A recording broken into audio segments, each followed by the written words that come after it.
Hey guys, welcome back to the show. Today we have a fantastic guest, one of my favorite content creator, the Crypto Lark. How are you doing? Doing great. Thanks for having me on. Pleasure to talk to you. Yeah, likewise. We had a lovely chat off camera. Man, I should start recording those things because some of the most amazing conversations are happening when the camera is not rolling. And I was telling you that I've been following you since I think it was early 2018 when you had a CZ kind of a podcast interview. I think it was the life off. Amazing. And ever since I couldn't stop watching your videos. So thank you so much for being such an amazing content creator. You have so many gems, so many good videos. I would love to know, how have you got into crypto? The first time I heard about Bitcoin was, I think 2012, and I didn't buy any. I remember thinking that's very interesting, but I need beer money for the weekend, so that's going to take priority. And I really started getting deep down the rabbit hole of crypto in 2017. And it was actually my mom who was like, "Hey, you really need to like dive into this crypto thing more. I know we've talked about it before, blah, blah, blah." I'm like, okay, let me just, so you get out there, you buy your first Bitcoin, all that kind of stuff. And then what got me really fascinated was actually the Steam blockchain, which I'm not even sure if the Steam blockchain exists anymore, but it was like a social media platform where you post stuff and people would upvote it and it would turn into real money. And I was like, wow, that's cool. And so I started posting all kinds of stuff over there.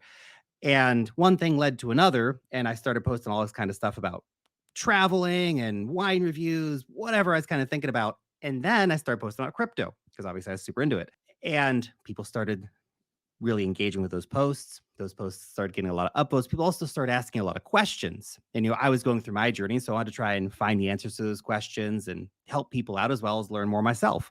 And so it was this real just deep dive into information because it's such a huge learning curve when you get into crypto. Like, what is proof of work blockchain? What's a proof of stake blockchain? Why are all these things happening? And so I started trying to answer those questions, and writing out the posts started taking a long time. So I started making YouTube videos, posting those over on Steam, but then they started taking off on YouTube. I stopped posting on Steam and went full in on YouTube. And so it's kind of where I ended up with being a content creator in the space. And that's just snowballed from there. Kept making content right through last bear market, the bear market before that, just continuing to learn, continuing to engage in the space, to hone my skills, all these kind of things. So it's been a great journey. When you think about crypto, what does that make you wanting to dig into it? Is there something specifically that is attracting you to study it or to wanting to know more about? Sick gains.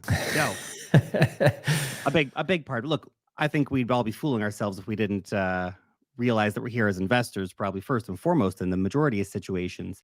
Even the developers, no matter how much you love the tech, at some point you're expecting some kind of return on that time and investment. And I think as an investment class, crypto is wild, absolutely wild. The potential for people to go from zero to millions literally exists in this market. And that's not everybody who does that. Most people, it's not the average experience, right? Most people come in and they grind for years and they do build up portfolios. They do achieve financial freedom.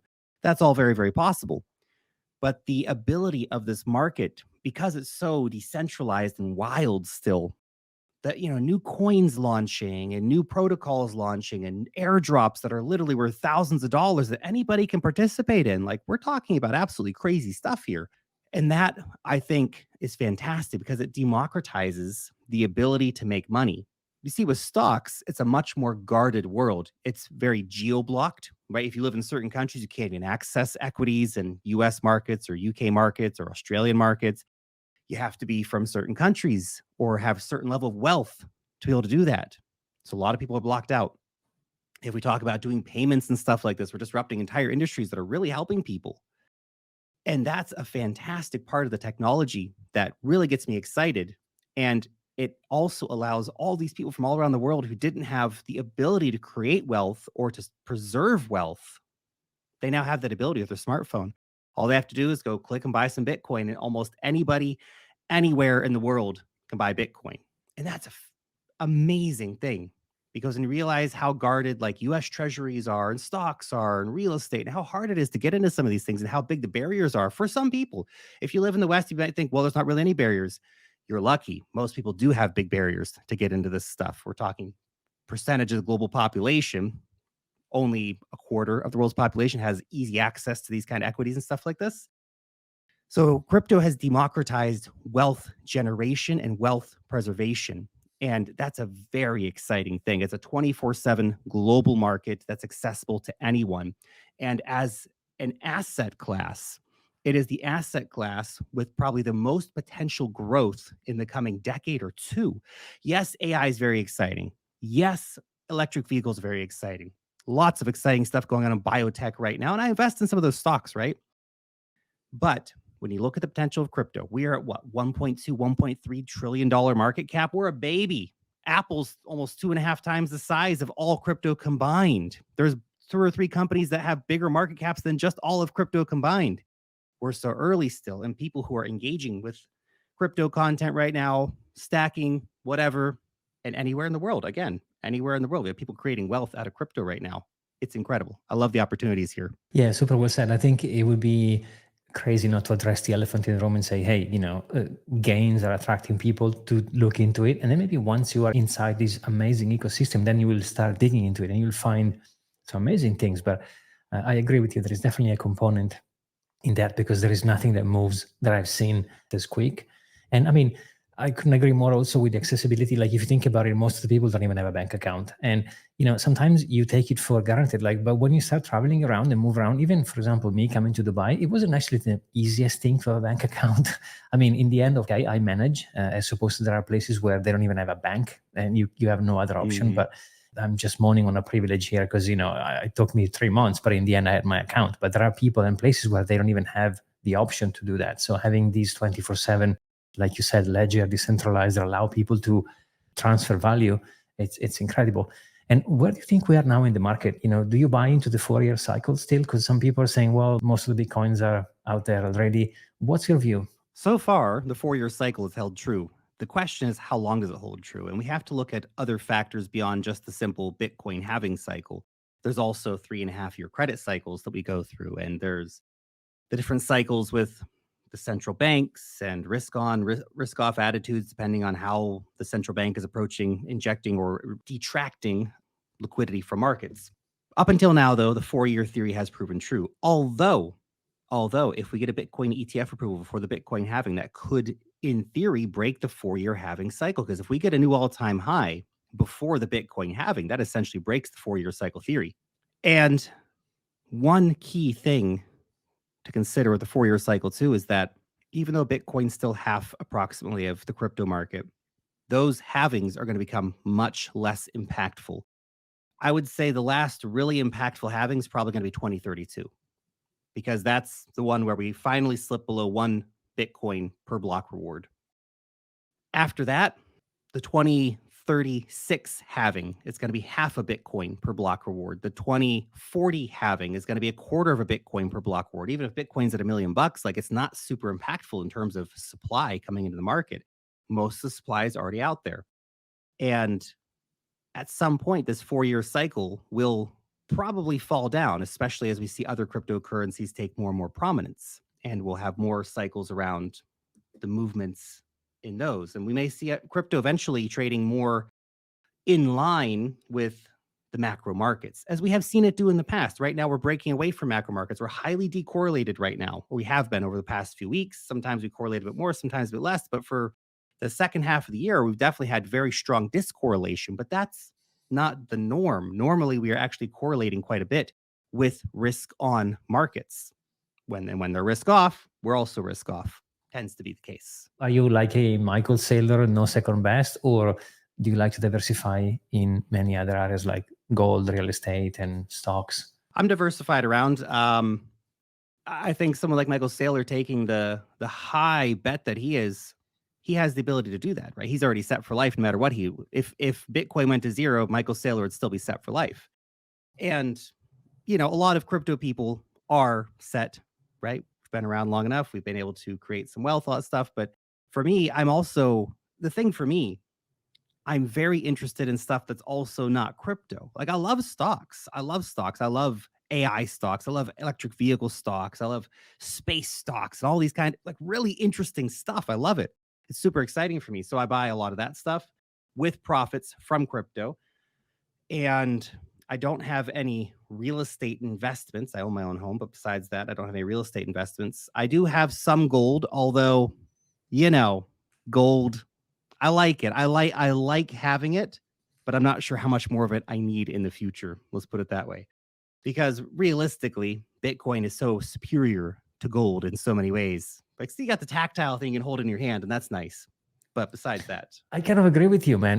Before moving to Dubai, I had some gold in London. Someone else was storing it for me. So, because in London, you can't keep gold in your apartment. I wouldn't recommend to do it unless you live maybe in Dubai or in places super safe. But if you are in Europe or in the US or whatever, I wouldn't keep amount of gold in your house, because people might break in, they'll find it and they'll take it or whatever. So I remember talking to this guy and he was like, oh, don't worry, just like your gold is here. There's a webcam you can check, and there is a tiny little compartment with your number on it, and there is a guy with a gun guarding it. I was like, well, then it's not mine, isn't it? Like, it's yours, if anything. And then I said, okay, let's move to Dubai. And I couldn't just go in and say, give me my gold, put it in my backpack, and just take a plane. They'll confiscated everything. So it became an absolute pain, besides the fact that it costed money to store. And then, like you said, it's not doing great lately. So if you consider the amount of money you have to pay to buy and exchange anyway and store, I kind of like the idea. I like gold. I don't dislike gold per se, but I think there is probably better. I'm now into a stage, like you said, I like diversification as a concept, because I think if you have a passion for something, like you said, something beautiful. I love stocks. I love AI. That's great. That means you will naturally study into it. You will have a passion in understanding these things. So I think if you have passions like this, it's great. Real estate is really tricky. If you buy the wrong property, then you're stuck with it. Remember, you say all the time in your videos, take profit, right? Profits, or the market will take them for you. Take profit. What do? Do you keep fiat to do what? To see the money going to nothing, to destroy themselves. So you want to do something with those money. So I think it's a good idea. I like your thinking to say, okay, I'm generating wealth from this machine, and when it comes out, I'll throw it somewhere else so that it's not static into a bank account. Exactly. My current plan, by the way, I made a video on this, when I'm going to sell and what I'm going to do with it when I sell. So when the time comes in the market, I'm going to sell all my altcoins, a little bit of the Bitcoin, potentially. I'm going to have a hard time. I'm going to have separation anxiety selling any of my Bitcoin, but potentially a little bit of my Bitcoin if I feel the market's really topping out. And then the idea of trying to time and rebuy later. And what I do with the money then will be largely hold it in cash. And this is the trick, because Ray Dalio was absolutely right when he said that cash is trash. But sometimes cash is king of the trash. And that's what you need to understand, that there are times and periods when it's good to be in cash. Now, you don't want to just take $1 million cash, put it in your bank account, and just leave it sit there forever, because you're going to lose. Even if you put it in a savings account, you're probably not going to keep up with inflation, all the rest of the stuff, but you might do okay in that situation, maybe if the country where you live happens to have halfway decent interest rates and a halfway decent currency, maybe. But there's a time. If you're in cash for 6 months or a year while you're waiting for the inevitable market crash to come, because they always come, don't they? They always come. If you're waiting for that inevitable market crash to come and you're in cash for a while, that's fine. And that's probably what I'll be doing. I'll probably be in largely cash for a while once I cash out this cycle. And I'll wait, be patient, diversify that money back into a big stock portfolio, dividend stocks, tech stocks, all that kind of stuff.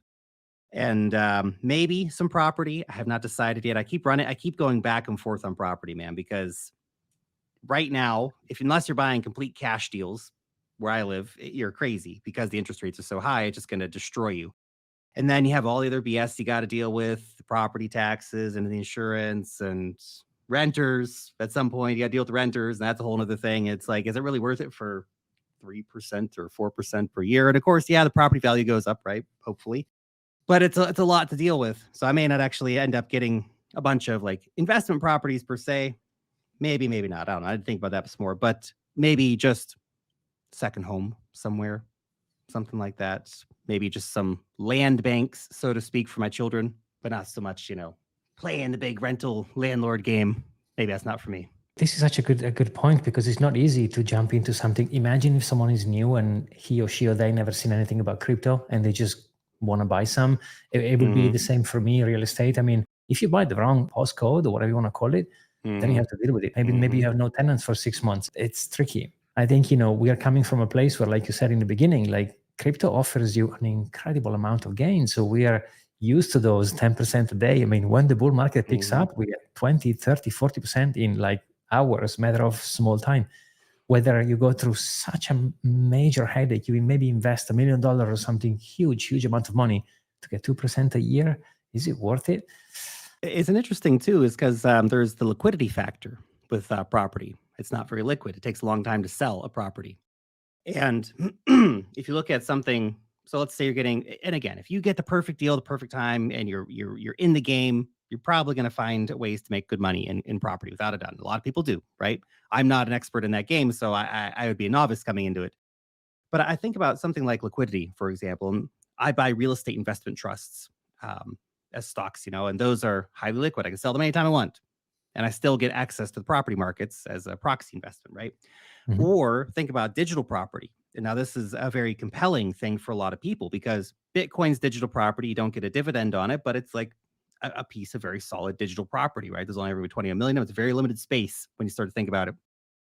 You get one Bitcoin, and you now have one out of the 21 million Bitcoin that are ever going to be created. You have staked your piece of digital property in a very upclass neighborhood, let's say.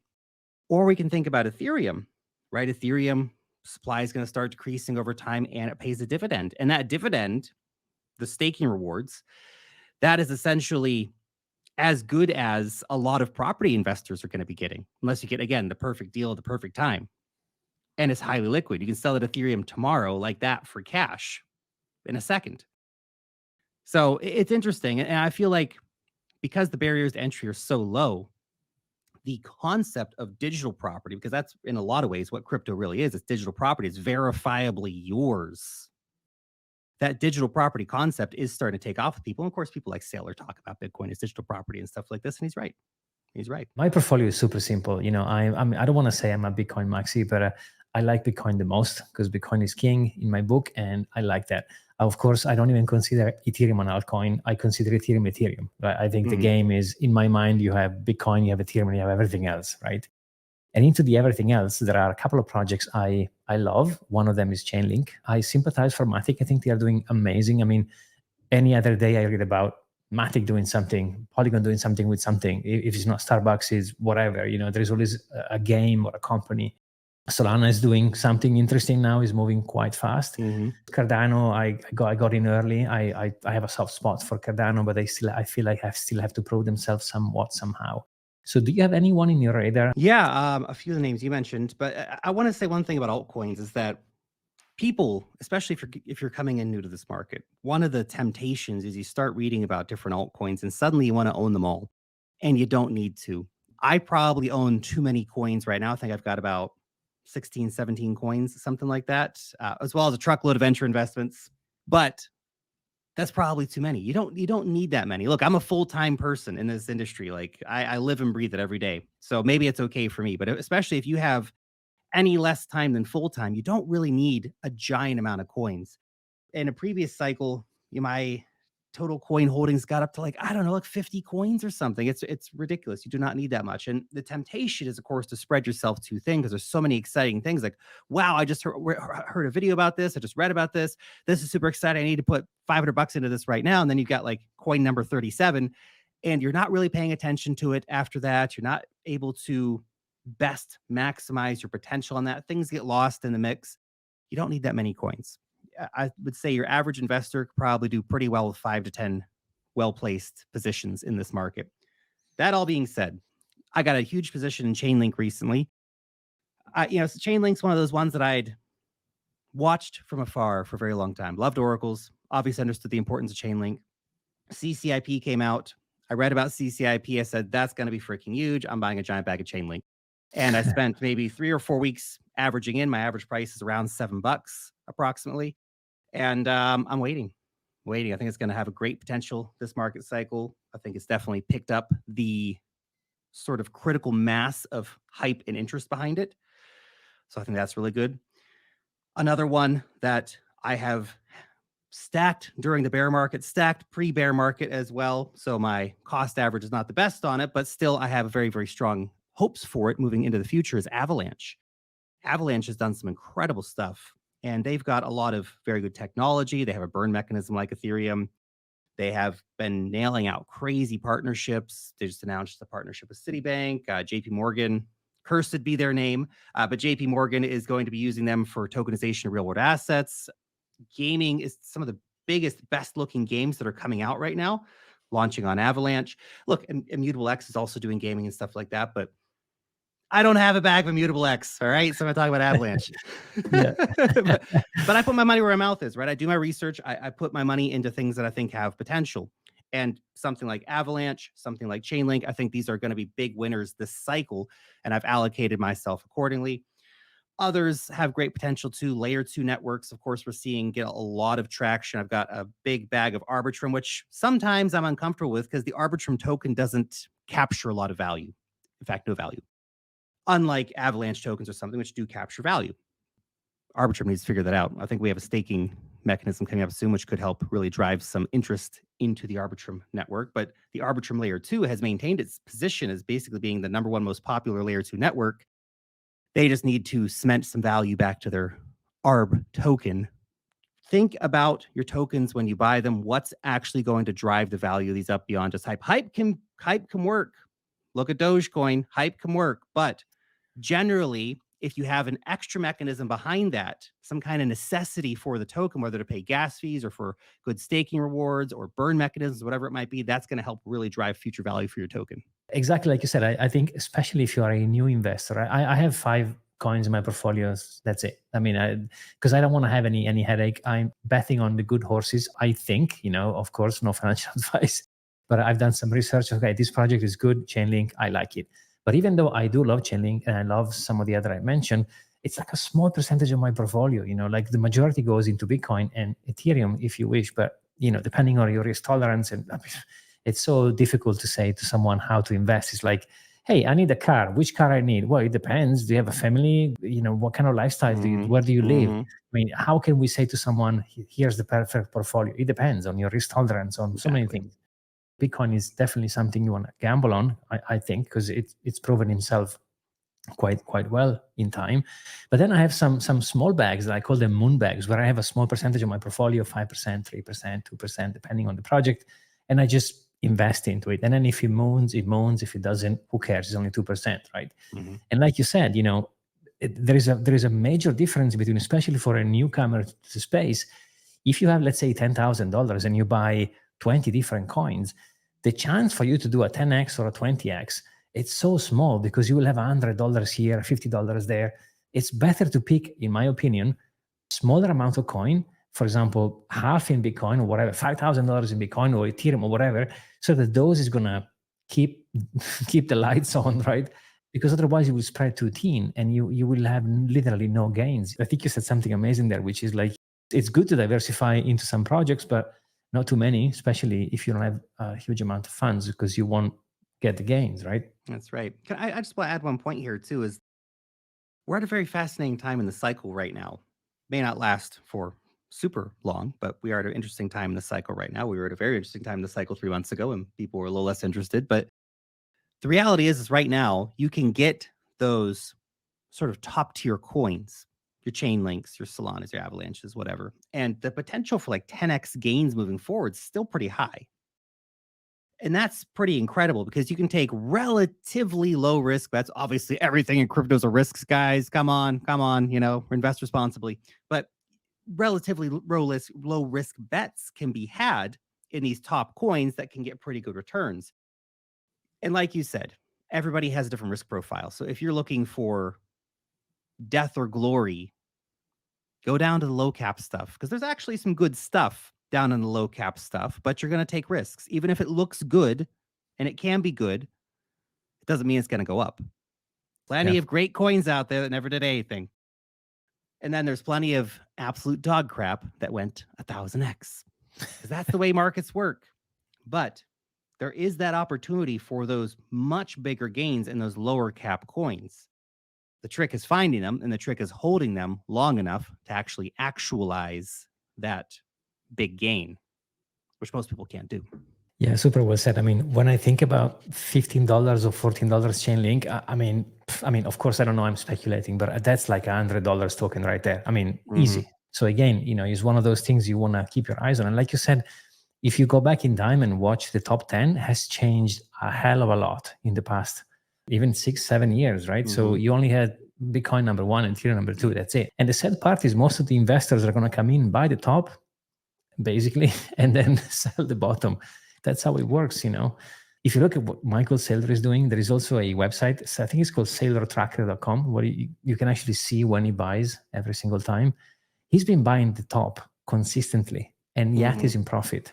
So even though this is such a small thing, it's one of the most difficult things to do is be consistent. You just keep buying, and you have a longer time frame. That's it. But it's not for everybody, because people want to come in, make 1000x and get out. Be mindful of your time frame. Be mindful of what you're putting your money into. I don't know anyone who's in crypto for 10 years and is not in profit, or 5 years and is not in profit.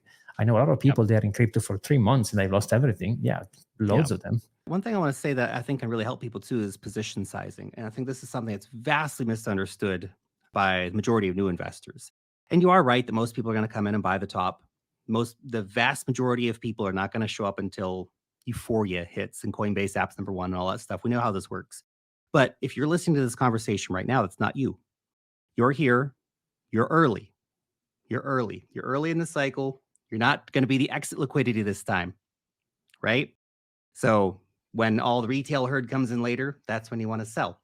But position sizing is a very important thing, because one thing that I think a lot of newer investors do, and I think you've got a great portfolio set up here, very much what I'm about to talk about, is size your positions according to risk. A lot of people put it backwards.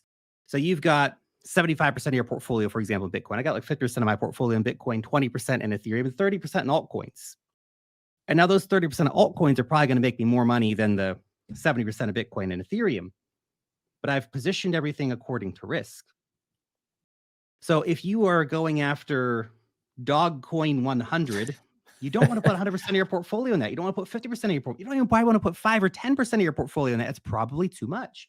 That might be one of those positions where you're going to, okay, look, I'm going to put 1% in that, 0.5% of my portfolio into that, because the upside potential of a high risk bet like a Dogcoin is very high. So maybe it does go up, and maybe suddenly it's 20% of your portfolio, at which point you want to rebalance and take some profits, move some of that money into Bitcoin, move some of that money into Ethereum, right? But position sizing according to risk can really, really help you as a model when you're approaching your portfolio. You can have more Bitcoin because it's low risk comparatively in crypto. You can have more Ethereum, you can have more Avalanche, Solana, whatever. Those are the lower risk plays. As you start to go down the market cap table and you find coin 1000 on the list, that's not a coin you probably want to have 100% of your portfolio in, or even 50% of your portfolio. You're taking too much risk. The risk of losing everything becomes too high. You can have outsized gains from these smaller positions. And I know the lizard brain's always going to tell you, no, bet more, because if this works out on coin 1000 and it goes 1000x, I'm going to be a genius millionaire. But what if it goes to zero? Because a lot of those coins go to zero. And that's something you have to keep in mind at all times, is that downside risk on these lower cap altcoins. Even during bull markets, they're going to go to zero. And when the bear market comes, they're definitely going to zero. So you have to keep that in mind. And it can really help you have more success with your portfolio if you position size according to risk. Yeah, super well said. I mean, sometimes I think about as if it was a casino, right? Gambling is fun. You can go on a weekend with $100 and gamble on the 7 right on the roulette. That's totally, which will be your food, dog coin, whatever you want to, meme coin, whatever you can do. But you don't YOLO your entire life saving into the roulette table, because that would be a degen move, right? So maybe take a portion of your portfolio and say, okay, you know what? I'll have some fun. I'll take 1%, half a percentage, and I'll buy something. My rule is like, if it has a food name or an animal name, I'm not interested by definition. Like, I don't even want to hear it. Like, I'm, and maybe that's why people think I'm a maxi, and maybe I am, and who cares? It works for me. But I don't actually buy dog coins or name or food coins. I sympathize for meme coins like Pepe. I don't have any. I wouldn't even think about. Because every dollar I put into Pepe, I'm not putting into Chainlink or into other projects that I'm like, holy cow, this is like a no-brainer, right? But maybe one day I'll do just for fun some Dogecoin, because I do love communities and it makes sense. I don't hate, by the way, any coin or anything. It's just like I put my money where I want to without any hate. Like you were saying, is on solid Bitcoin. Anything else, it would be a disservice for Chainlink. I'm such a Marine that I love that project so much. But hey, it's super risky. Like you said, maybe it's never going to go to $100. Hence why you have your Bitcoins back. Chainlink to the moon. Exactly. None of this sacrilegious talk. What are you talking about? Chainlink to the moon. It's actually a really good point to make here too, is that you don't need to chase everything. And it's funny because as, a content creator, if I don't hold somebody's coin, they can get really offended. How dare you not own my coin? I can't own every coin, man. I don't want to own every coin. And I wish you the best. I hope that you're making money. One thing, again, that a lot of investors can get tripped up on and end up losing a lot of money, go from losing bet to losing bet, chasing the green candle, going down, chasing the green candle, going down, continually being exit liquidity on all these coins. You don't need to chase everything. You don't need to chase the flavor of the week. You can find your positions, do your research, allocate yourself to the ones that you think are going to have really high potential, dollar cost average into those. Look, I don't really play meme coins either. I love them. I think they're great. I think they're great for attracting attention to crypto. I think it's a very easy concept for people to get. One of the reasons why Dogecoin is so popular versus Chainlink's a little harder to understand, right? Oracles and CCIP and RVF and all this stuff, great stuff. But then your average retail investor comes in, I'm not really sure about that, but this coin has a dog picture and I like dogs. I'm going to buy it. I know it sounds silly, but it helps connect people. It's an easy step for them. Love it or hate it. But you don't have to go chasing everything all the time. You don't have to be an expert on meme coin. Meme coins are their own game, man. Really, if you really boil it down, meme coins are their own game. They have their own complete risk profile, their own sort of way of playing the game. Like when Pepe came out, there was 100 other meme coins that came out in the next month after that. And people made a lot of money on those. Almost every single one went to zero. There's a way to play that game. NFTs. NFTs, another great example. I have a few NFTs. They're not like investments. They're just for fun. But if you want to do investments and flipping and all that stuff, it's a completely different game. Completely different game once again. And you don't need to play every game. There are multiple sectors within this market that are very distinct and have distinct seasons and distinct times and distinct ways of approaching them. And you don't need to be an expert in every single one of those. DeFi is a crazy game, man. The ability to lose money in DeFi is next level. Protocol hacks, impermanent loss, all the rest of it. You don't need to play that game either. You can. If you're good at it, you can play that. If you have the time to invest in learning that, there's a lot of money to be made, just like with NFTs, just like with meme coins, just like with anything else. But if you don't have time to dedicate to doing those things, you don't need to play every single game. Just because you walk into an arcade and there's 100 games to play, you don't need to play every one. Play the one that you like playing. Play the one that you know how to play. If you want to learn a new game, that's fine. But don't put all your money on a new game. Exactly. And I will add two things. One, think about who you're battling against. Like there are people that are trained for years and they will demolish you. It's like me wanting to go and play football. I don't even know how to play football. And I have the whatever England team or something. And it's me and my friends playing them, pretending to win. I mean, you're never going to make it. And two, people, I think they should learn what market cap means. Because sometimes people say, oh, this coin is only 0.0001. And if I buy these, it's going to go to $1,000. No, that's not how it works. It's all about market cap. That's another mistake. And that's why people see things like, oh, but whatever Shiba Inu is 0.00, it's never going to get to $1, period. Like it's not going to happen. So again, understanding the market cap, it's also super important because, whatever you're buying, 100%. You don't have to play every single game. And if you do decide to play a game, be mindful that you will have people skilled and they will skin you alive because they've been playing the game for longer than you. Exactly. It's a good point. And by the way, if you do wish to learn more about these things, you have a fantastic newsletter, which is free, right?